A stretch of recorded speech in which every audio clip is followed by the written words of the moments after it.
Bonjour à tous, nous sommes avec Joe Bergeron, vous le connaissez évidemment. Et puis on est dans ton club, cette fois-ci, hein, à Lyon, d'un stade que tu connais très très bien. Hein, mon cher Joe, tu dois être, j'imagine, très très content de pouvoir aller au stade et puis juste derrière enchaîner au paddle. Bonjour à tous, exactement, hein, moi je suis un fervent supporter lyonnais et que c'est vrai que ce projet est monté à 50 mètres parce que voilà, des vitres on peut voir le stade et je pense que ça va me faire beaucoup plaisir le matin en arrivant au club d'être au pied du stade pour rentrer ici à All In Paddle. Je suis très content de ce nouveau projet, comme tu as pu voir les installations sont magnifiques. Donc voilà, c'est un changement pour moi mais je suis très très impatient. Alors justement, la première question qu'on a envie de se dire, c'est que toi, en tant que fan de l'OL, après un match de foot, et j'imagine, non, j'allais dire une défaite, non, évidemment, non. Après un match, direction chez toi, ici, à All Paddle, pour taper la boule. Écoute, il faut se servir aussi du stade, de toute l'affluence que ça va amener.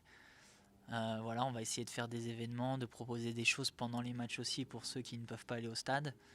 Et puis moi, oui, sincèrement, après être allé voir un match de foot de l'OL, je sais que je vais finir la soirée ici. Alors bon, on va quand même commencer par le début. Joe, euh, ton objectif, tes ambitions avec le club en 2021. Bah déjà, l'objectif, c'est que ça ouvre le plus rapidement possible. On sait avec la crise sanitaire qui touche tout le monde que voilà, on est un peu en attente concernant l'ouverture. Nous, on sera prêt début février comme prévu. Après, voilà, dès que ça va ouvrir, et ben, c'est de participer au développement du paddle, surtout à Lyon puisqu'on est installé ici, de créer de nouveaux joueurs, de créer de nouvelles propositions. Alors je ne peux pas toutes les dire ici, mais ça on le fera au fur et à mesure dans notre com. Mais c'est de mettre en place des choses. Voilà, on a des infrastructures de très haute qualité, on a voulu ça. L'objectif c'est que les gens quand ils arrivent ici se sentent bien, ils fassent leur partie de paddle, ils aillent se doucher, ils consomment ici, et quand ils repartent, ils ont passé un très bon moment. Bon, évidemment, tu m'as presque donné le change, puisque j'allais te dire juste derrière, mais là tu me simplifies la vie, puisque je n'osais pas te demander ça. Euh, la prochaine étape, All-in a de grandes ambitions. Elle est effectivement sur plusieurs dossiers. Allez, quand même, hein, pour nos amis, pour nos fans, tu es obligé de nous lâcher quelques brides d'infos quand même. Bah, je pense qu'on a déjà pas mal communiqué sur notre ambition. All In Paddle est un club de paddle ouvert à tous et c'est très important de le dire. On a fait des infrastructures pour tous, que tout le monde se sente bien. Mais moi, je vais essayer d'apporter un peu toute mon expérience que j'ai acquise en Espagne maintenant depuis 4 ans sur le haut niveau, mon expérience un petit peu des académies, pour voilà, créer une académie all-in, une all-in paddle academy. Allez, on va terminer peut-être sur un élément, on va parler de toi. Forcément, tu as parlé de ton expérience acquise, notamment sur le circuit professionnel, le World Padel Tour.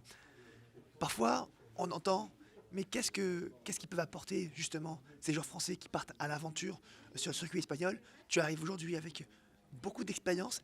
Ça veut dire quoi concrètement? Bah, beaucoup d'expérience parce que ça fait 4 ans que j'ai vécu en Espagne, qui est le pays du paddle, que j'ai vécu des entraînements avec les meilleurs entraîneurs au monde et donc les meilleurs joueurs au monde pendant ces 4 années.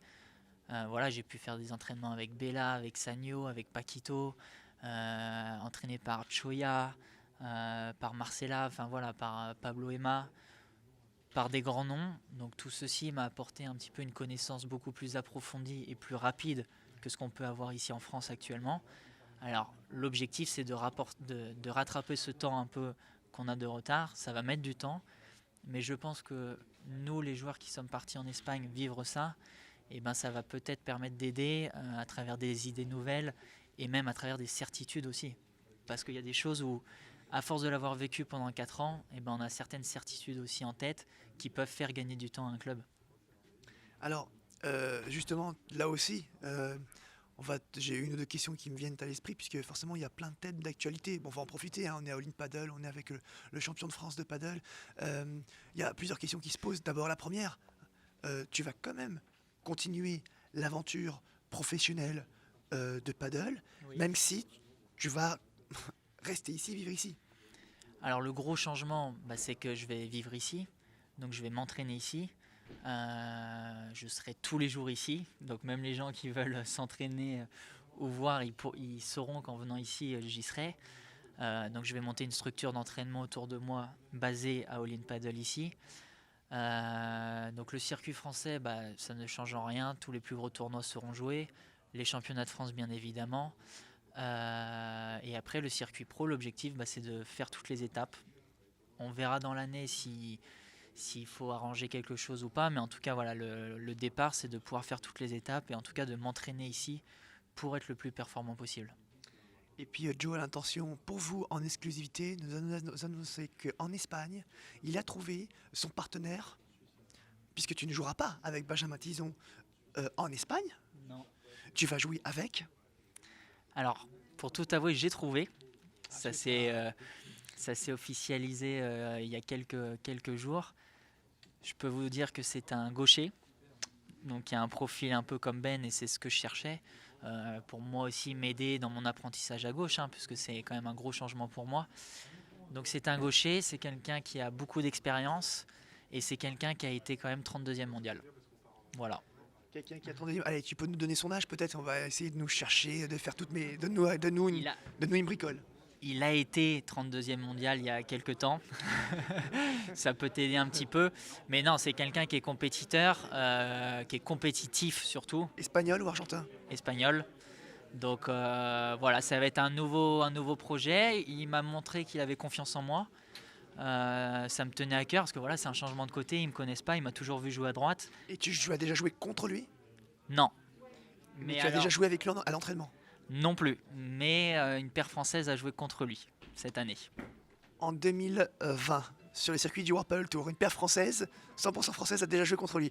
Bon, bah, on va mettre tout le monde sur le coup là. C'est un indice qui est plutôt facile parce que la seule paire 100% française qui a Oui, joué le Whirlpool Tour, c'est quand même Ben et Scat. Donc vous regardez un peu les tableaux et vous allez trouver. Et là, je crois qu'ils avaient gagné d'ailleurs. Alors je crois qu'ils ont gagné un match et perdu le deuxième, si je dis pas de bêtises. Bon, on va regarder ça de près, on va mettre tout le monde sur le coup évidemment, et donc on va évidemment faire nos pronostics comme on aime si bien le faire sur Padel Magazine. Bonne chance. Bon bah Joe, merci beaucoup pour cet entretien, bonne chance évidemment pour la suite de cette superbe aventure. Merci à toi Franck et puis au plaisir de retrouver tous les fans de Padel Magazine ici à All In Paddle à OL Valley.